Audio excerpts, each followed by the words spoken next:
Olá, pessoal do Foca Talk. Eu sou o Marcelon Neves, da Universidade Vale do Rio Doce, aluno também, criador do programa. Eu estou aqui hoje para falar de arte em meio à pandemia. Aí hoje eu vou conversar com o ator, diretor e dramaturgo Lucas Sancho.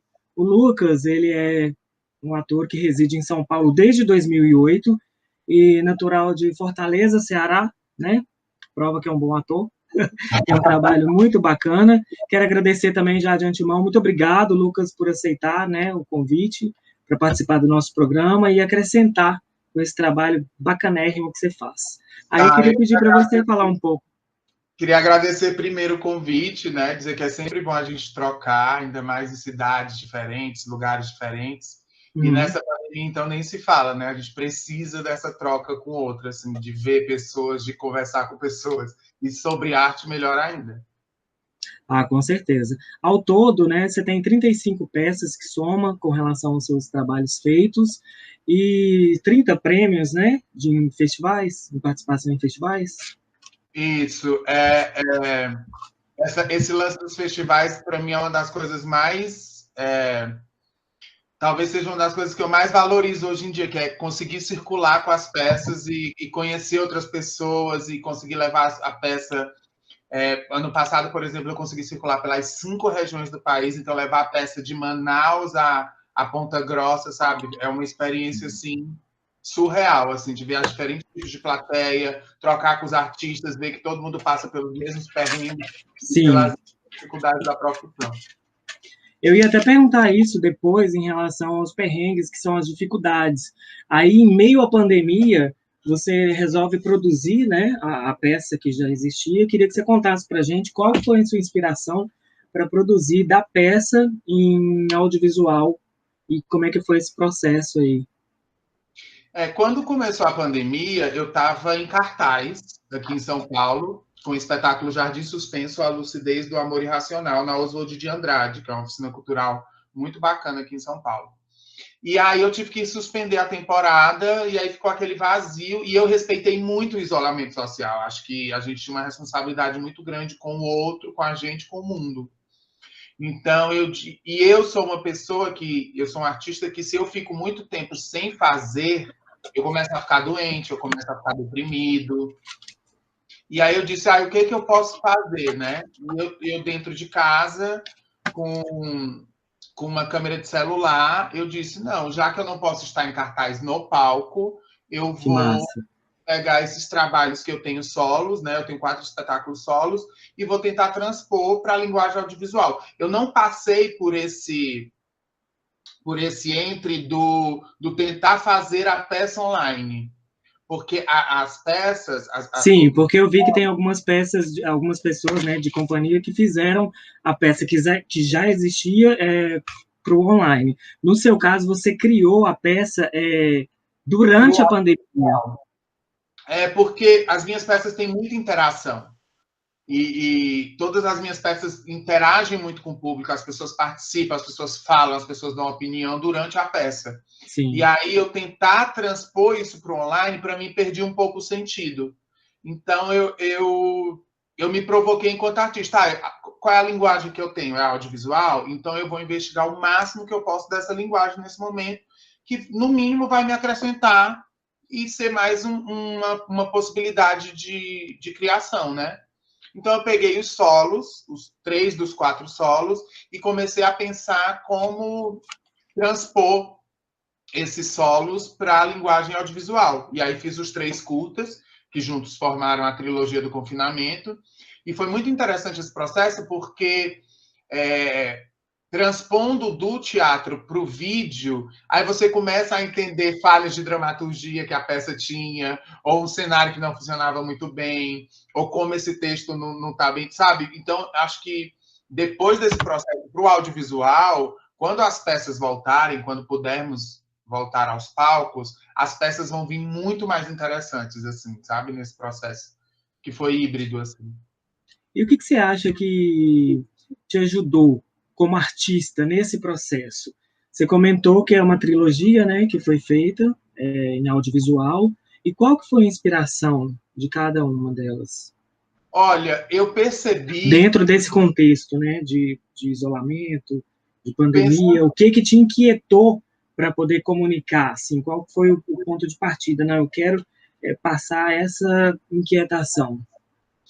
primeiramente, saúde, porque senão eu ia ficar doente, assim, de verdade. Quem me conhece Uhum. sabe que eu sou meio psicopata do palco, assim. E aí, vendo os 4 solos, né, eu vi que 3 deles, os personagens estavam confinados. Sim. E aí eu disse, nossa, como essa coisa do confinamento é forte no meu trabalho e eu não percebia, né? Como eu costumo colocar esses personagens presos de alguma forma. E aí, e quando eu fui, eu vou colocar, né, agora nessa linguagem audiovisual, quando eu for transpor essas peças para o audiovisual, vai também vir esse novo olhar do Lucas, eu, confinado.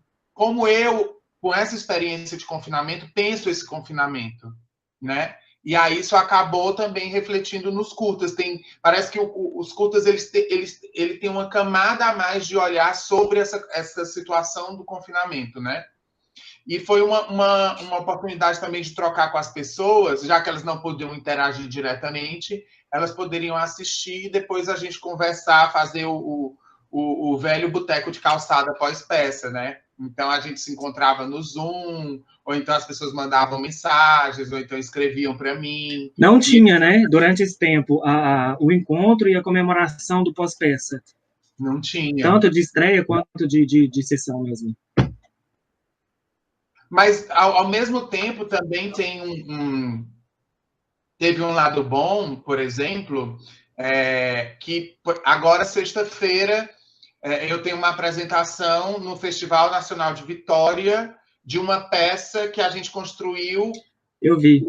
no Zoom.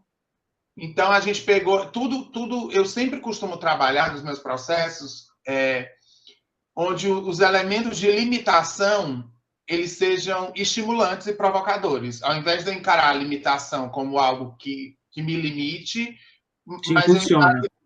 me impulsiona e me liberta. Então, a gente criou a peça toda pensada pro Zoom. Ah, é o Zoom que a gente tem? Não, não vamos tentar encaixar o teatro dentro do Zoom. Vamos criar a partir do que essa ferramenta nos proporciona. E aí a gente consegue fazer uma peça ao vivo, de Entender a verdade. linguagem, né, que também proporciona nessa ferramenta para poder conseguir se fazer comunicar. Foi isso. A mesma coisa do audiovisual, né? No audiovisual eu consigo cortes que eu não consigo no teatro. Eu consigo trilhas, eu Verdade. consigo atmosferas que no cinema vem muito mais rápido, né? Do que no teatro que a gente tem que fazer. Eu recorto o que eu quero que o espectador veja, né? Eu posso dar um closão, eu posso tirar, eu posso fazer um corte de cenário muito brusco. Então, isso para mim foi uma investigação muito, muito criativa para mim. Eu acredito, imagino que sim. Em relação, se a gente for para o contrário disso, pós-pandemia, por exemplo, quando isso tudo passar, que vai passar, esperamos que passe, né? Você pretende levar algum desse trabalho que você fez da trilogia, em relação à trilogia que foi criado durante a pandemia, para o palco? Então, a gente, por exemplo, esse que a gente vai fazer agora no Zoom, a gente pretende levar para o palco e fazer ele num esquema do tipo, a gente vai todo mundo fazer as suas baias ali, nosso equipamento aqui equiparado, com ring light, com câmera, com computador. Em cima a gente vai ter um telão onde a gente vai transmitir o que as pessoas veriam no Zoom e as pessoas assistem na plateia.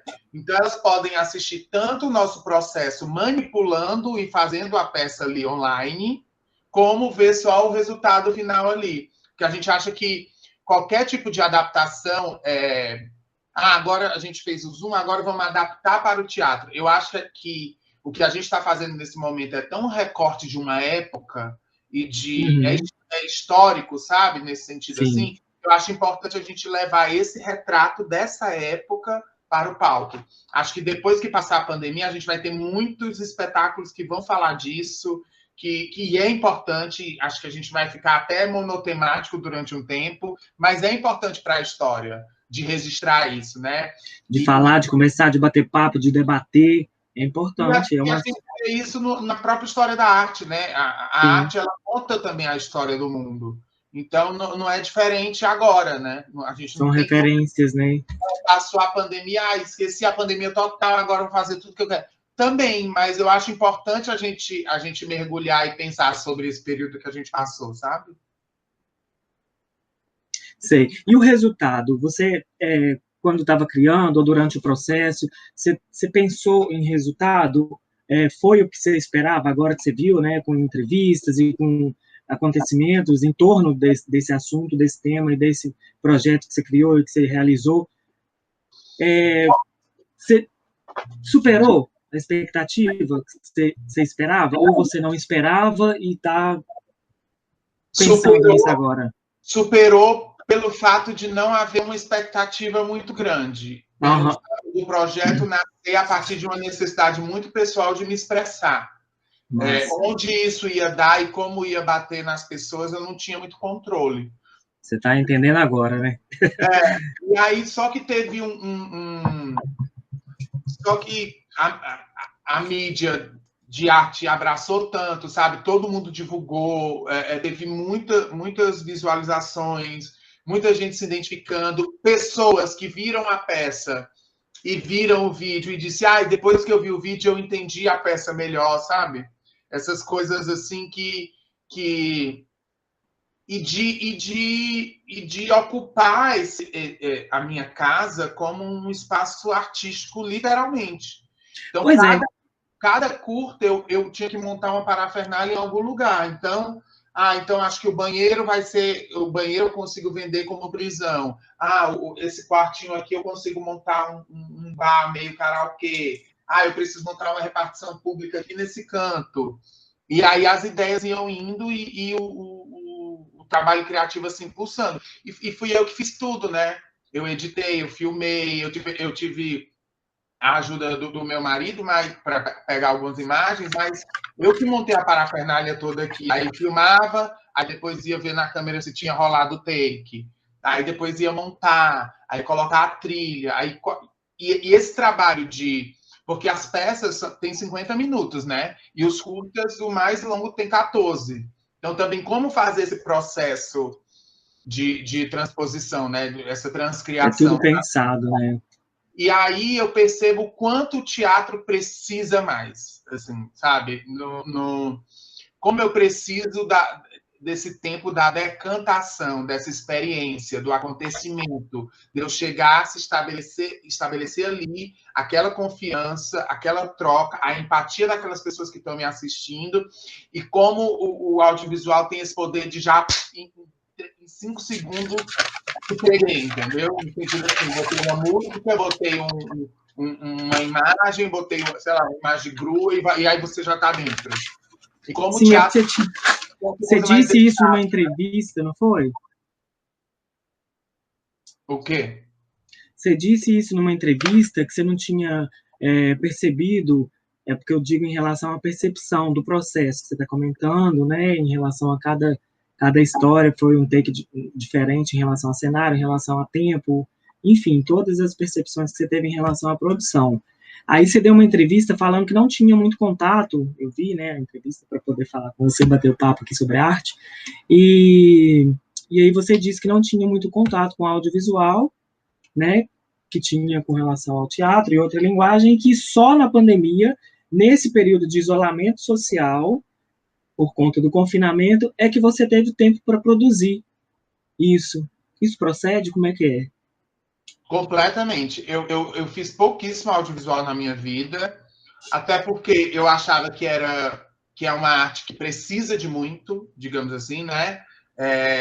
Precisa desde a questão financeira até o projeto ser Sim, levado orçamento. e o orçamento e não sei o quê, e não sei o quê. Só que hoje a gente tem a tecnologia permite a gente fazer tanto com tão pouco, né? E aí, talvez se não tivesse a pandemia, eu não teria entrado nesse lugar. E aí e eu consegui fazer uma produção imensa nesse período, assim, desde websérie, a trilogia do confinamento, a espetáculo online, a vídeos soltos que me vindo a ideia. E é isso, estou aqui em casa, vou fazer, estou com vontade de fazer, vou fazer. E o que isso vai dar, não sei. Então, teve a trilogia do confinamento, aí teve 2 vídeos que foram selecionados para esse Festival Up, que está rolando. Que Aí acontece onde? ele é um festival meio que fixo, onde o que eles fizeram? Eles selecionam vídeos de artistas de diferentes categorias e aí pagam por esses vídeos, que é uma forma de dar uma ajuda de custo para os artistas. E aí acho que eles receberam vídeos, acho que até julho, e ainda prorrogaram um pouco. E é um festival que você acessa o site e você tem acesso a todo esse acervo de vídeos. E tive a oportunidade também, que foi uma coisa inédita e que a pandemia e a tecnologia permitiram isso, que esse espetáculo que a gente vai apresentar, a gente tem 2 atores aqui em São Paulo e 2 atores no Ceará. Então, a gente faz a peça ao vivo, a gente daqui de São Paulo, os outros 2 atores no Ceará, e isso é uma coisa que a tecnologia permitiu, que talvez a gente nunca conseguisse fazer. Isso é muito legal, né? Porque, assim, apesar da distância, vocês estão perto na mesma produção. Eu ia te perguntar em relação, durante o processo, se você pretende reproduzir, repetir, se você gostou, e qual foi a maior motivação que você teve? Além da percepção, né, do impulso, para poder produzir, da inquietação, enfim, além disso, se teve uma motivação maior no sentido de, não de inquietação, mas de ressignificação em relação a qualquer Eu, coisa. eu gostei tanto, porque eu acho que, primeiro, que o audiovisual é uma coisa que você faz e fica eterno. Ah, eu gosto bastante. E, ao mesmo tempo, é um recorte de quem é você naquela época, o seu pensamento daquela época, Cada né? tempo é um tempo, né? No teatro, principalmente quem... Eu gosto muito de repertório, de trabalhar com repertório, de ficar muitos anos com a mesma peça. Então, a Depois peça... eu queria que você falasse sobre a inspiração que você teve da trilogia, por favor, depois.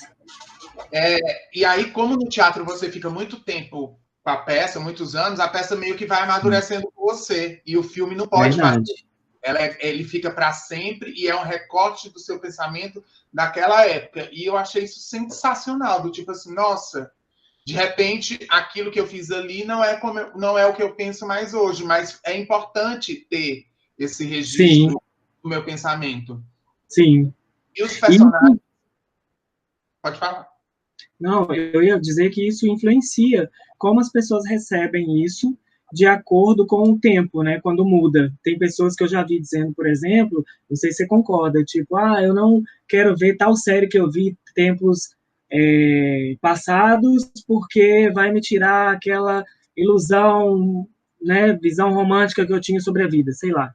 Exato, principalmente hoje, né, que a gente está se policiando tanto em termos de discursos e formas de falar e de se colocar e de se entender mais politicamente, coisas que a gente gostava há 5 anos atrás, de repente não fazem mais sentido, né? Ou então, não pode se falar isso. E eu acho Sim, isso um os processo discursos vão mudando, né? muito interessante, mas, ao mesmo tempo, o discurso daquela época está ali documentado, né? Sim. E Queria aí você pedir para. falou da coisa da inspiração, né? Sim, é isso que eu ia pedir para Os falar. 3 personagens assim do trilogia, eles também mudaram assim, né? Um pouco, porque talvez o que tenha mais mudado seja o do que é o espetáculo original, é o Quem Matou Edvard Munch, que no curta virou Vermelho, que na peça era a história do pintor, vida e obra do pintor Edvard Munch, que é o pintor expressionista que fez aquele quadro muito famoso do Grito, e a peça é ele Sim, preso dentro do quadro do Grito. E aí, quando eu fui transpor para o audiovisual, eu disse, até por uma questão técnica, eu não tenho como fazer isso. Então, eu coloquei mais como uma pessoa que está, sei lá, num hospital psiquiátrico ou numa delegacia, ele está dando um depoimento, e aí eu peguei o que é importante de recorte dessa obra, assim, né? E por que chamar ela de vermelho? porque a peça fala muito sobre o quanto o vermelho, o quanto a dor, o quanto o sofrimento e o quanto essas experiências mais nebulosas que o artista passa são material para a criação. Né? Como é importante a gente não se ficar dormente, não ir para o plastificado, não ir para a primeira camada, né? E aí eu disse, é isso, eu acho que eu vou fazer Então, o recorte vai ser a cor vermelha dentro do coisa. Já no Marcelo, que é a história de um funcionário de uma repartição pública que fica preso na repartição, esquecem ele, e aí ele é obrigado a passar a noite e começa a conversar com um pombo que tem Eu vi isso. que tem no forro do teto. Assim. E aí eu acho que, por exemplo, nesse caso, eu acho que o curta é mais claro do que a peça, sabe? Eu acho que o entendimento dois curtas, tanto o Marcelo, que é em cima do Canções para Não Dizer, quanto o Lucidez, que é em cima do Jardim Suspenso, eu acho que talvez a dramaturgia tenha ficado até mais clara no curta do que na peça, porque a peça você acaba abrangendo mais temas e no curta você traz aquele recorte, você coloca uma lupa naquele recorte que você quer dar, naquele tema, então acho que a coisa acaba ficando um pouco mais mastigada e melhora até a experiência de fruição do espectador. Você conseguiu especificar, né, cada momento que a gente estava falando antes, em relação à vida desses personagens, né? E no Lucidez, por exemplo, eu tinha que fazer o personagem em duas épocas diferentes, né? Então eu gravei primeiro tudo, eu com o cabelo um pouco maior, depois eu raspei a cabeça, aí gravei todos os takes. Então até esse planejamento, esse cronograma de gravação foi muito novo para mim. Não é o teatro que acontece tudo, né? É aquele período de tempo. Não, eu tenho que pensar na passagem de tempo, eu tenho que pensar na continuidade, se eu estou com o mesmo figurino, se eu não estou, quantos dias passaram, que música vai entrar agora, qual vai ser o tempo do corte. E foi tudo muito intuitivo, assim, foi muito... E tomei muito gosto, é tanto que... Olha a loucura, né? Nas coisas que acontecem. Eu tenho um musical escrito que chama Para Não Faltar Amor, e a gente estava fazendo encontros remotos, porque era um projeto que não tem apoio financeiro e a gente queria fazer de qualquer forma. Eu disse, a gente tem que fazer alguma coisa para o projeto não morrer. E aí a gente disse, vamos fazer o seguinte, a gente ensaia a peça, filma a peça, e aí a gente fica em cartaz com a filmagem da peça, igual como tem várias pessoas fazendo. Só que, quando o processo começou, eu acho que o Trilogia do Confinamento me trouxe tão essa referência do audiovisual que a gente longa. A gente ocupou dois teatros aqui em São Paulo, o Teatro do Pequeno Ato e o Teatro Claro SP, e filmou um longa, assim, 10 dias, 8 horas por dia, juntos, enfurnados e criando cada plano, cada cena e toda essa metalinguagem que envolve se fazer um filme dentro de um teatro, né? E agora a gente está montando o filme. Então, o audiovisual agora veio para mim, acho que não sai. Então, o que a gente pode esperar de projeto novo, pós-trilogia, com a sua produção, com a sua realização? Esse que você acabou de falar? Vai ser meu primeiro longa, que é um projeto que chama Para Não Faltar Amor, que é um filme musical. Muito legal. Baseado nas canções do Los Hermanos. E... Quero ver. Quando sai? Agora tem toda a parte. E é isso, o cinema é mais chato, né? Então tem licenciamento, tem direitos autorais, tem finalização. Tudo aprendendo tudo agora. Mas eu quero, assim que possível, retomar a temporada que eu suspendi do Jardim Suspenso, que é uma peça muito especial para mim. É a mais recente.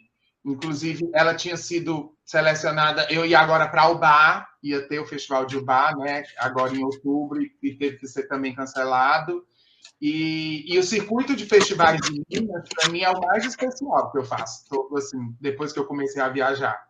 Porque aí eu vou para Ubá, para Passos, né, tipo, já são festivais assim que eu amo, tá? E foi onde eu conheci o pessoal do Libre Teatre, quando eu conheci o pessoal do Prisma Teatral, as Sim, companhias... da Libre Teatre, que é daqui de Valadares, que é do Ademir, que também que foi da faculdade, Universidade Vale do Rio Doce, e que nos fez a ponte do contato.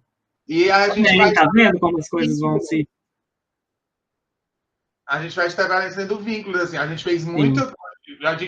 O Prisma Teatral, por exemplo, que é um grupo de Juiz de Fora, já pediu para eu fazer um vídeo também. Eles criaram um projeto pedindo vídeos de cada artista de diferentes regiões do país, também, que foi um projeto lindo. Então é isso, a gente vai se alimentando, né? Do tipo, parece que a gente está dando mãos virtuais, assim, do tipo, vamos, segura mais um pouquinho, daqui a pouco passa, e aí a gente volta a se encontrar, volta para o palco, e tudo isso. Ah, isso é muito bom.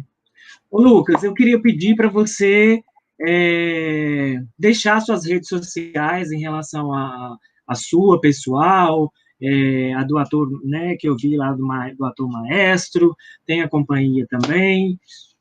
Olha, e quem quiser, para acompanhar, né, quem estiver assistindo e gostar das produções. Quem tiver curiosidade de ver os curtas, claro, exatamente.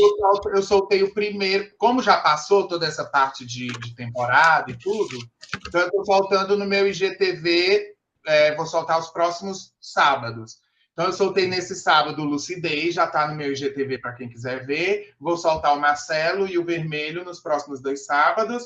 O meu Instagram é Lucas Sancho, só com S. O mesmo S de Lucas é o do Sancho. Tem o Instagram também, o Ator Maestro, que é a minha companhia de solos. E tem o Magnólia Produção Cultural, que é uma produtora que eu tenho para fazer projeto com mais pessoas. Então, não é uma companhia, um grupo, mas é um lugar de projetos. Como eu gosto muito de gente, de estar junto com pessoas, foi um lugar que eu consegui construir onde eu posso trabalhar. Nesse projeto eu quero trabalhar com essas pessoas. No próximo eu trabalho com essas pessoas. E aí eu consigo, ao mesmo tempo, manter uma constância e criar uma trajetória para a produtora, mas trabalhando com pessoas diferentes também. Isso é muito legal, por isso que é o núcleo, né, que você falou. Isso. Olha, eu quero agradecer muitíssimo. Eu tenho certeza que foi assim, que acrescentou e vai enriquecer nosso programa, o Foca Talk, que tem o tema com a arte em tempos de pandemia, e tem tudo a ver com o que a gente conversou aqui, com o processo, né, de criação, de percepção, de linguagens, muito, muito enriquecedor. Tá de parabéns, tenho os meus parabéns, assim, eu gostei muito. Muito obrigado. Eu queria agradecer muito o convite e queria dizer para as pessoas fazerem seus projetos. Sim. Realizem, não fiquem esperando. Não é tão complicado quanto parece, não é tão difícil quanto parece. Se movam, se movimentem, porque passa tudo muito rápido, a gente está vendo, né? Então, não esperem para fazer as coisas de vocês acontecerem. E obrigado pelo convite, adorei o papo. Muito obrigado você por aceitar, para a gente, né, conseguir bater esse papo, conversar, trocar figurinha no sentido de informação. Muito obrigado mesmo. Eu vou continuar lá acompanhando nas redes sociais e depois eu quero acompanhar o longa lá também. Parabéns e sucesso. Tá. Muito obrigado. Tá bom. Enquanto passar essa pandemia, eu ainda tenho que me apresentar em Valadares, que eu estou devendo. Pois, exatamente. Olha, vamos ficar felizes de receber você aqui. Muito obrigado. Imagina, obrigado eu.